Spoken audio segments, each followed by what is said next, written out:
Diamonds in the rough are hard to find, specifically with the NFL draft or just with undrafted free agents. And, it's kind of the funnest part of getting after the draft, seeing, all these guys that are actually pretty good football players that go to a lot of respective teams. And today we're talking about the Las Vegas Raiders undrafted free agent signings, and there was quite a few of them. And again, these are guys that you kind of hope are going to make a big impact, or at least if they don't make a big impact, find a way to make your roster, be those bottom roster guys that find a way to get on the roster and make some kind of an impact, whether that's special teams or in some cases, we all remember Kurt Warner. So, come on. It could definitely happen. So, I think at the end of the day, this is a really exciting time of the year after the draft. See which guys go where, which guys could potentially come in and do some big things for their team. So let's get into the Las Vegas Raiders UDFAs. Yeah, let's go. Okay, so it all started with Chase Garbers, the quarterback out of California who had over 2,500 passing yards last year, 16 touchdowns against 8 interceptions. Listen, I know you already have Derek Carr and a plethora of other quarterbacks, but again, you never know. Some player could be Kurt Warner. That's why you sign these guys, to come into camp, compete, see what happens, and at the end of the day, if they show out, sometimes they end up making the roster, and Garbers is one of those guys. He's got a lot of the physical tools you want. I think, at the end of the day, it really does come down to what you do in camp in the preseason. If you impress enough coaches, if you do just enough, sometimes you make the roster as that second, third quarterback. You can make a name for yourself, maybe get a shot at another NFL team, maybe even be traded and have a chance to start. So for Garbers, this is it. He's behind Derek Carr, probably not going to get a chance to start. Let's hope.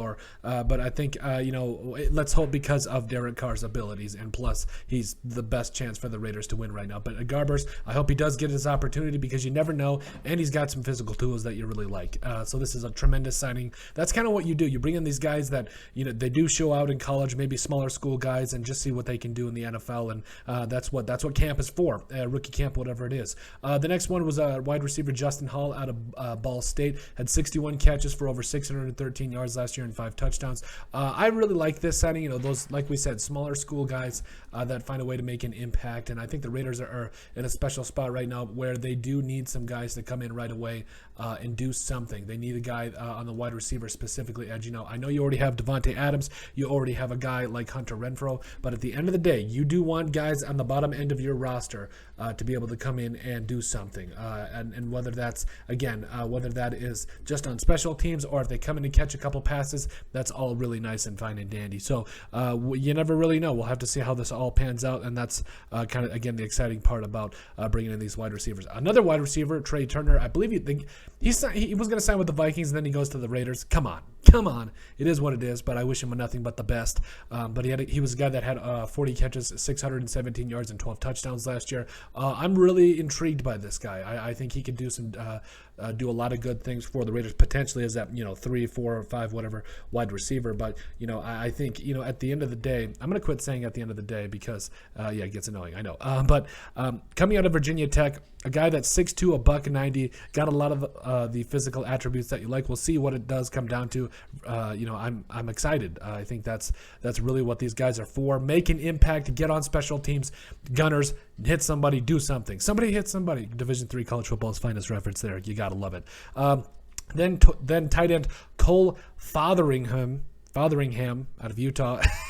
I love it. Coming out of Utah, 15 catches, 128 yards. Seems to be more of that, I want to say, a guy that's probably going to be a blocking tight end, and that's okay. He can catch a couple of passes, but there are places for that in the NFL these days. If you want to get the running game going with, Josh Jacobs, Kenyon Drake, Zamir White, you need some big boys in the middle to be able to come in and block for you, and, maybe that's what Fotheringham can be. So, interesting signing here. You already have Foster Moreau and Darren Waller on the roster, but hey, bring in camp bodies, see what they can do at the end of the day.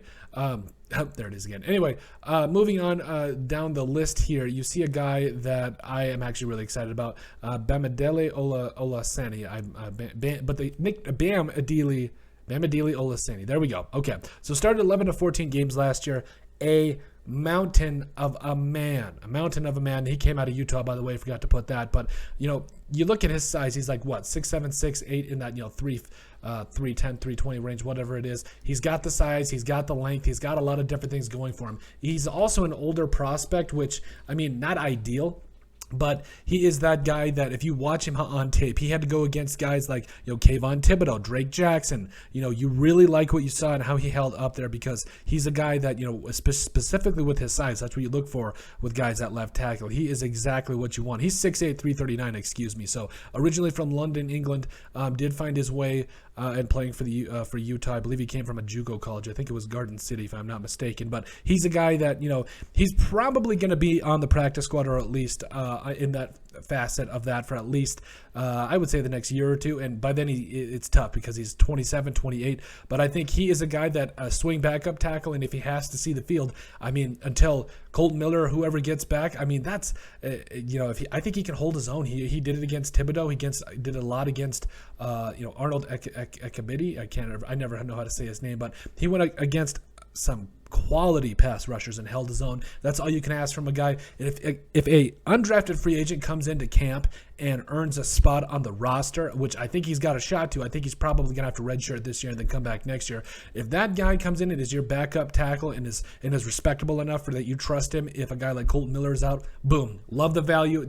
You just love that, and I think he's got the potential to do that. The next signing here, defensive lineman Myron Tagovailoa-Amosa out of Notre Dame, guy that had 26 tackles, 6.5 tackles for loss, and a couple of sacks. The Raiders do have, they're going into the draft, they did have a need looking at defensive tackle. We talked about the signings of Bilal Nichols. We talked about Jonathan Hankins coming back, but they also went out and got Neil Farrell Jr., and also Matthew Butler, excuse me. So, they do have a need at D-line, but you never know. These guys that come in, it can do something special that can, honestly, you don't need much as a defensive tackle. You just need a guy that's going to blow up an A-gap and do his thing. So I think that, and I'm pretty sure he's related to Tagovailoa. There's no way he's not related to Tua, but there is that. Anyway, I'm excited. You get these guys, these big defensive linemen here, these big boys that can kind of two-gap do their thing, and it's really interesting. And so I'm excited for this. I'm excited for this signing as well.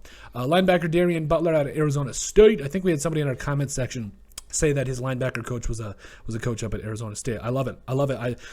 That's what those coaches do. They stand on the table for their guys and find a way to get them to those respective football teams. And I love it. Darian Butler's a guy. I think he was a 4-time captain according to that comment or something like that. But a guy that had 68 tackles this last year, 8.5 tackles for loss, 2 sacks, doing a lot of different things. Is it the Sun Devils? Yeah, I think it's doing a lot of different things for the Sun Devils. And listen, you love it. You love a guy that's going to come in, compete, and just bring another element to that linebacking core. And I think that's exactly what he's going to do. Now, other guy here, linebacker. Zach Van Valkenburg out of Iowa, 58 total tackles, 15 tackles for loss, 5.5 sacks.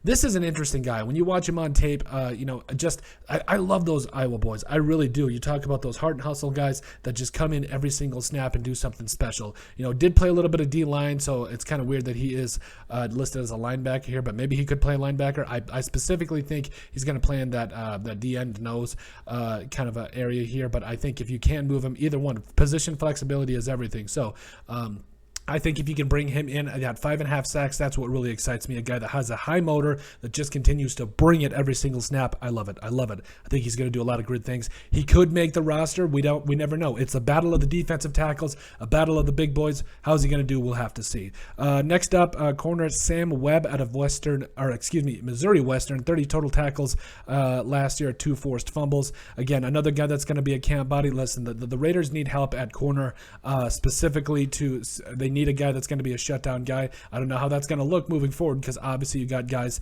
on the outsides like Trayvon Mullen Jr., who I'm excited for. Nate Hobbs is one of the best corners, one of the best slot corners, in the NFL. Darius Phillips there as well, who they signed in the offseason. Anthony Averett's another guy that I'm excited for. And Rock Ya-Sin too, who they traded for in the Unique Ngakoue trade. So at the end of the day, there's a lot of good corners in this room. It never hurts to add another quality one as well. Then the next signing here, corner Quinterio Cole out of Louisville. Wait, that's the word I mess up, is Louisville? Come on.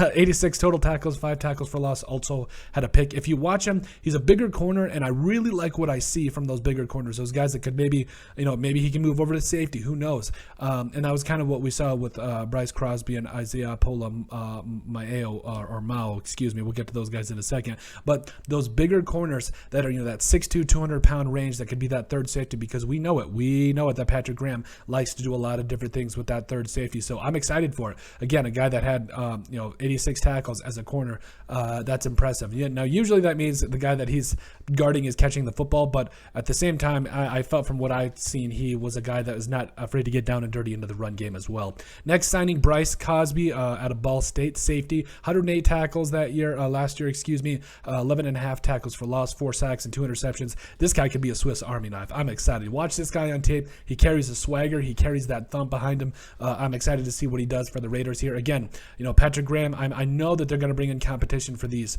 guys, and I think this is just a place that you start with it. So this is a big-time signing. This guy could legitimately make the squad and do some special things, at least on special teams. Last signing here, Isaiah Pola-Mao out of USC. When you turn on the tape, he's a guy that I think doesn't get as much credit as he should in coverage, and also I don't think he's afraid to go downhill and hit anybody, which I'm really excited about.